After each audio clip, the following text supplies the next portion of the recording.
제가 실패했던 사례를 공유 드리려고 해요. 평소에 냉정하던 사람도 이성을 잃고 결정을 하게 될 수 있습니다. 그래서 여러분도 꼭 알아보셔야 될 게 이 자리가 가까운지.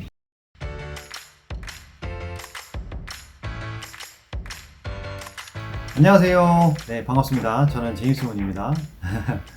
벌써 8번째 촬영이네요. 프롤로그 영상까지 빼면 이제 7번째 촬영이고요. 지난번 상권 분석 내용은 좀 어떠셨나요? 많은 도움이 되셨으면 좋겠고요. 정말 제가 손품 그리고 발품 같이 팔아가면서 노하우를 많이 알려드리려고 노력을 했는데 얼마만큼 전달이 되셨는지는 잘 모르겠습니다. 그래도 다들 보시고 괜찮다는 피드백도 주시고 응원도 많이 해주셔가지고 좋은 영상 촬영이 됐던 것 같아요. 이 자리를 빌어서 감사드립니다. 이렇게 이제 상권 분석을 한 거에 대해서 말씀을 드렸는데요. 이 앞단의 얘기만 들어보면 제가 막 상권 분석에 대해서 정말 막 성공만 했을 것 같잖아요. 전혀 그렇지 않습니다. 전혀 그렇지 않고 저도 초창기에는 정말 실수도 많이 했어요. 그리고 뭐 계약까지 가는 과정에서도 또 실수가 있어서 계약을 하지 못했던 경우도 있고요. 그리고 이 자리를 알아봤는데 제가 놓치는 부분이 있어서 결국은 나중에 그 자리를 선택하지 못했던 적도 있고요. 정말 좋은 자리였는데 제가 망설였다가 그 자리를 제가 차지하지 못했던 적도 있고요. 여러 가지 일들이 많았습니다. 그 과정을 생각하면 쉽지 않았던 길이었던 것 같아요. 그래도 그런 경험 덕분에 이 자리에 또 이렇게 서서 여러분들한테 이렇게 영상을 촬영하고 이야기할 수 있는 것 같아서 그때 다시 떠올려보면 쉽지는 않았지만 보람됐던 기억입니다. 네, 그럼 지난 시간에는 이제 상권 분석, 즉 자리를 잘 알아보는 방법과 예상 매출을 어떻게 계산하는지에 대해서 좀 말씀을 드렸는데요. 이번 시간에는 어떤 걸 말씀드릴 거냐면 성공한 케이스였죠. 지난번 같은 경우에는 이런 식으로 하시면 된다, 이렇게 하시면 자리 분석을 잘 할 수 있다라는 거였다면, 오늘 말씀드릴 거는 제가 실패했던 사례를 공유 드리려고 해요. 저도 영상을 촬영하면서 앞단에도 계속 말씀드렸지만 제가 성공한 사례도 있지만 실패한 사례가 더 많다고 말씀드렸잖아요. 네, 그리고 그런 것들이 지나고 나서는 정말 도움이 되는 경우가 많더라고요. 그래서 여러분들도 절대 자리를 뭐 실패를 했다 또는 내가 알아봤던 자리를 누군가에게 선점 당했다 라고 하시더라도 절대 뭐 원망하시거나 절대 본인한테 실망하지 마세요. 그게 나중에 돌이켜보면 나의 자산이 되고 정말 아주 훌륭한 노하우가 되시거든요. 실패를 바탕으로 또 배우셔야 됩니다. 저도 처음에 실패했을 때는 정말 멘탈이 무너질 때가 많았어요. 내가 이거밖에 안 되나 막 이런 생각도 했었고요. 참 어려웠던 그런 생각이 나는데, 근데 지나고 나니 그게 저한테는 큰 자양분이 됐던 것 같거든요. 그래서 그런 것들을 공유하면서 저도 그래 맞아 이랬었지, 나도 이런 건 이제 또 조심해야 되겠다 라는 생각을 또 한번 해보게 됐습니다. 그게 이제 크게 뭐 여러 가지 사실 실패 사례는 있지만 너무 소소한 것들까지는 다 얘기 드리기는 좀 어렵고요. 크게 두 가지만 이 자리에서는 좀 말씀을 드릴까 해요. 제가 볼 때는 이 두 가지 사례는 여러분들한테도 크게 도움이 될 것 같다라는 생각이 좀 있거든요. 그래서 잘 들어보시고 저와 같은 실수는 반복하지 않으셨으면 좋겠습니다. 그런 마음에서 드리는 말이니까 한번 잘 들어봐 주세요.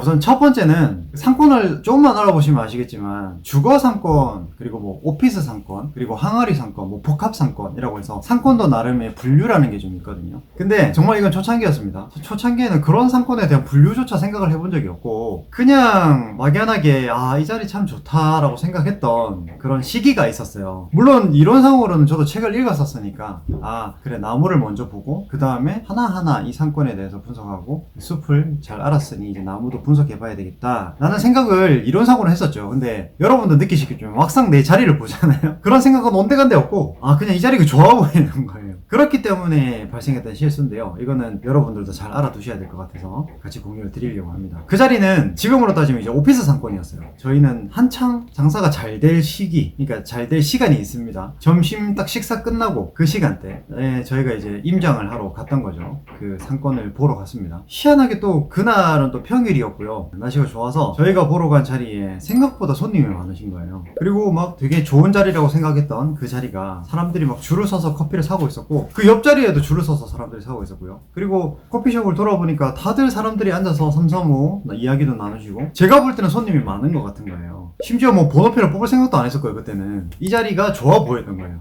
쉽게 얘기해서.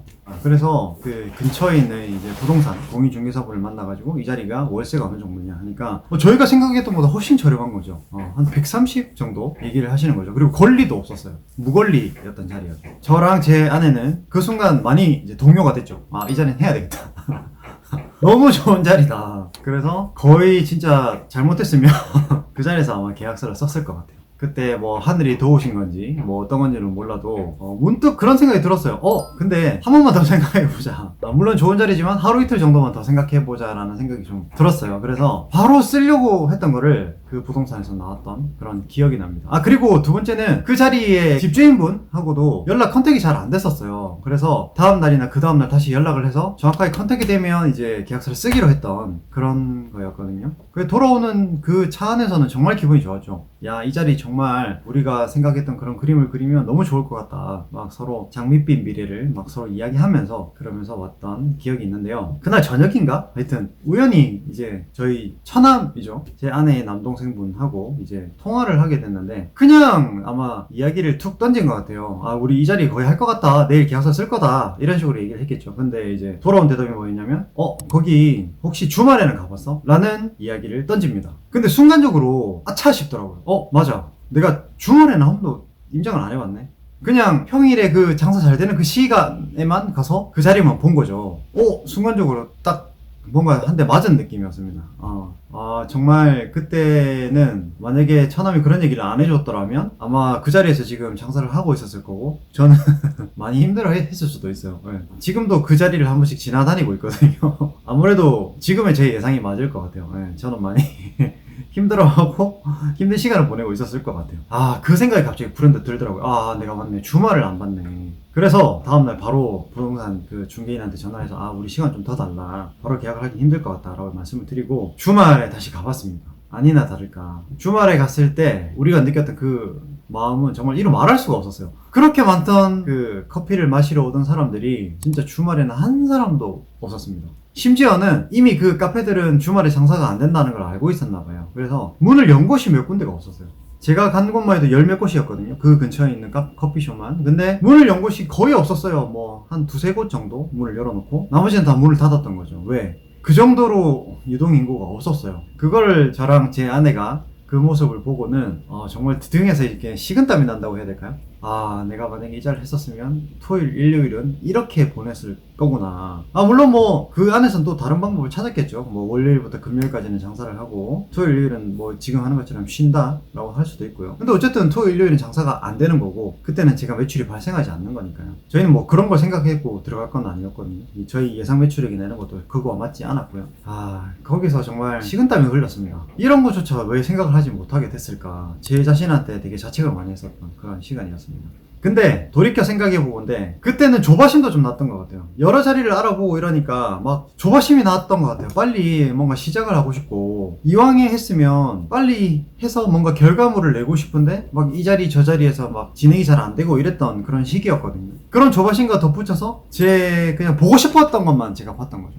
이게 참 어려운 부분인데 아마 여러분들도 자리를 조금만 알아보시면 공감이 되실 거예요. 그냥 그럴 때는 뭔가 씌인 것 같거든요. 뭐가 씌인 듯이 그 자리가 좋아 보입니다. 평소에 냉정하던 사람도 이성을 잃고 감정적으로 결정을 하게 될 수 있습니다. 근데 그럴 때 여러분 진짜 조심하셔야 돼요. 그럴 때일수록 옆에 이성적인 뭐 동업자면 동업자 그리고 이성적인 주변인을 꼭 두셔야 됩니다. 저에게는 그게 이제 처남이 됐죠. 그런 사람들이 꼭 한마디 해주시는 걸 절대 놓치지 마세요. 그냥 흘려보냈다가는 정말 피눈물 흘리실 수 있습니다. 진짜로. 그래서 어떻게 보면 저한테는 은인이죠. 그래서 그 자리를 선택 안 하고 다시 고민을 했던 것 같아요. 그리고 다시 알아보게 됐고 지금에 와서 이렇게 웃으면서 얘기할 수 있지만 만약에 그 자리를 했다면 저는 정말 아찔할 것 같아요. 그래서 여러분도 꼭 알아보셔야 될 게 상권을 분석하실 때는 이 자리가 주거 상권에 가까운지 또는 이게 오피스 상권에 가까운지 그리고 이게 주거 그리고 오피스가 복합적으로 이루어진 곳인지 아니면 모든 걸 다 아우를 수 있는 항아리 상권인지 이런 것들을 좀 분석해서 보셔야 될 필요가 있다는 거죠. 그리고 오피스 상권의 경우에는 지금과 같은 사례가 굉장히 많거든요.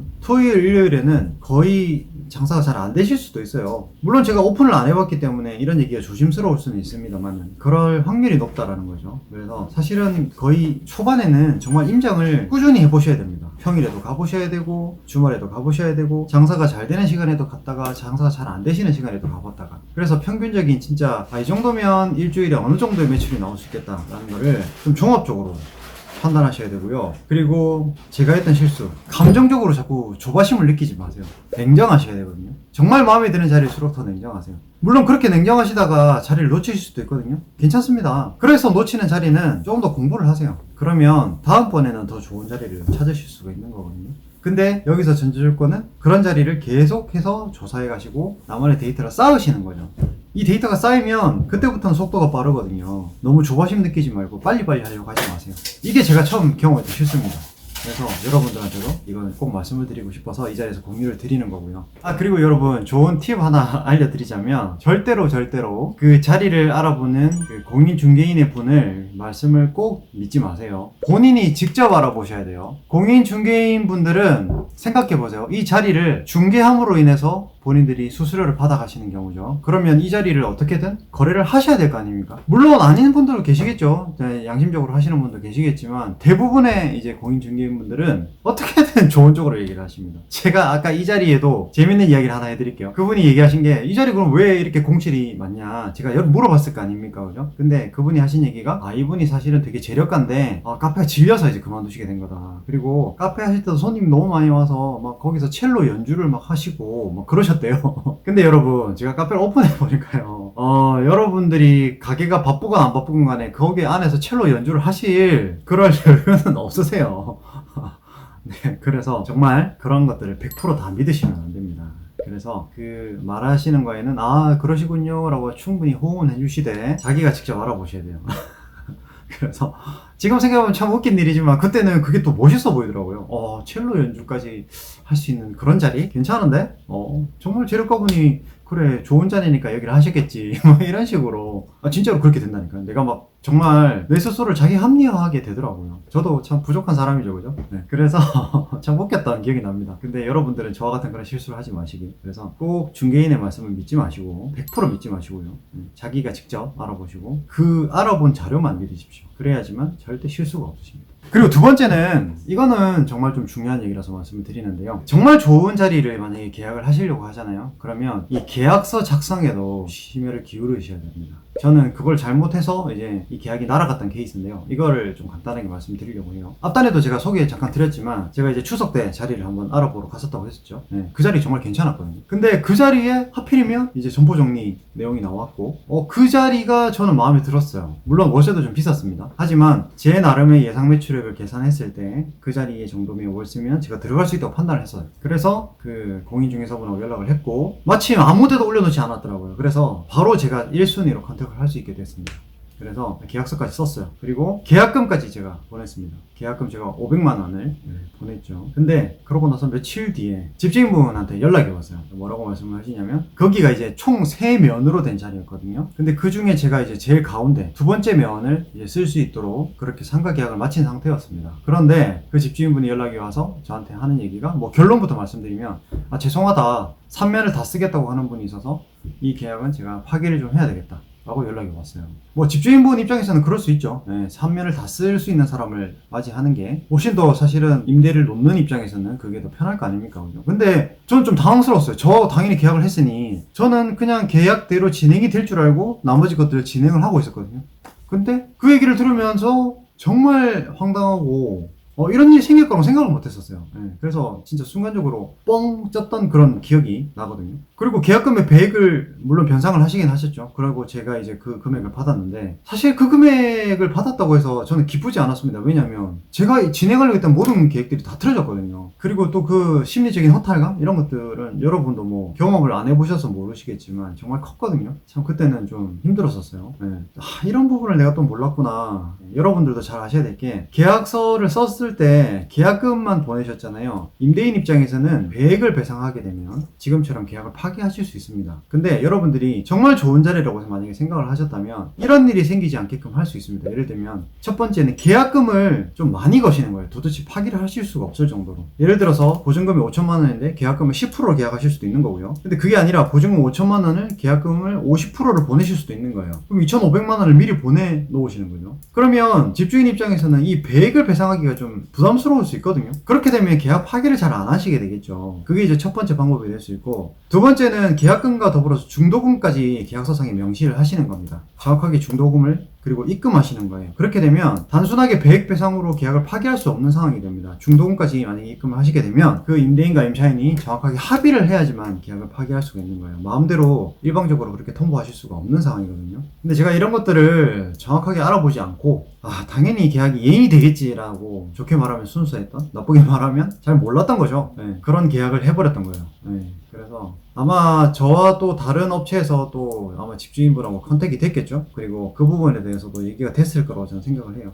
그래서 정말 좋은 자리를 제가 놓치게 됐던 그런 사례가 있었습니다. 네. 근데 이게 해보시면 아시겠지만 그런 자리를 놓치게 되면요 참 마음에 오래 갑니다. 물론 뭐 사람마다 성격이 다르니까 아니신 분도 계시겠지만 저는 되게 오래 가더라고요. 그리고 막 자기를 좀 자책하는 시간도 좀 가졌고요. 아, 내가 왜 그랬을까? 근데 결국 돌이켜보면 제가 잘 몰랐던 거고 결국은 공부가 안 됐던 거죠. 정말 제대로 된 공부 한번 했던 그런 기억이 납니다. 근데 이런 경험들을 여러분들, 이 영상을 시청하시는 분들은 겪지 않았으면 해서 말씀을 드리는 거거든요. 그래서 내가 봤을 때 정말 좋은 자리라고 판단이 되신다. 그러면 계약서를 쓰실 때에도 꼼꼼하게 그리고 디테일한 부분까지도 잘 확인을 하셔야 됩니다. 그래서 계약금에 어떤 조항이 단서 조항이 달리는지, 그리고 내가 중도금을 할 건지 안 할 건지, 그리고 몇 %까지도 계약금을 할 건지, 이런 것들도 디테일하게 다 확인을 해 보셔야 돼요.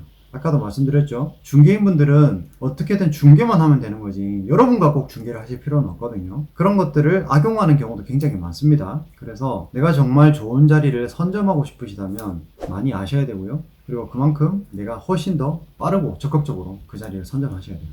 그래야지만 잡으실 수 있어요. 저와 같은 실수를 하지 않기를 바라서 말씀을 드립니다. 네, 이렇게 오늘은 두 가지 저의 실패 사례 공유를 드렸는데요. 지금 또 생각하면 막 썩 좋은 기분은 아니에요. 왜냐면 그때 그 자리 했으면 어땠을까라는 사실 후회, 미련도 좀 남거든요. 근데 뭐 어찌됐든 간에 그 실패와 그런 것들이 있었기 때문에 지금의 이 자리가 있었다고 저는 생각을 하고요. 그리고 또 이 자리에서 또 좋은 결실을 맺고 있으니까 정말 다행이라고 또 생각하고 있습니다. 반면에 여러분들은 그런 아픔을 겪지 않으셨으면 하는 마음에서 이 영상에 담아서 말씀을 드립니다. 네. 여기까지가 제가 말씀드리고 싶은 내용이었고요. 이제 다음 시간에는 저는 이제 동업을 했었죠. 제 아내랑. 그래서 동업을 하시거나 또는 다른 분과 협업을 하셔서 이 카페를 창업하시게 될 때 참 일이 순탄하게 잘 풀릴 때도 있지만 그렇지 않을 때가 사실 더 많습니다. 그런 갈등이라고 하죠. 그런 것들이 생겼을 때 여러분들은 어떻게 하실 것 같으세요? 쉽게 해결하실 수 있을 것 같으신가요? 저는 근데 그렇지 못했거든요. 그래서 그런 부분들, 그럼 갈등은 어떻게 생기고 그런 갈등은 또 어떻게 해결해 나갈 수 있을지 그런 것들을 영상에 좀 담아봤습니다. 그래서 다음 시간에도 많이 기대해 주시고요. 오늘 영상도 좋아요, 구독 부탁드리겠습니다. 시청해주셔서 너무 감사드리고요. 이때까지 제임스문TV였습니다. 감사합니다.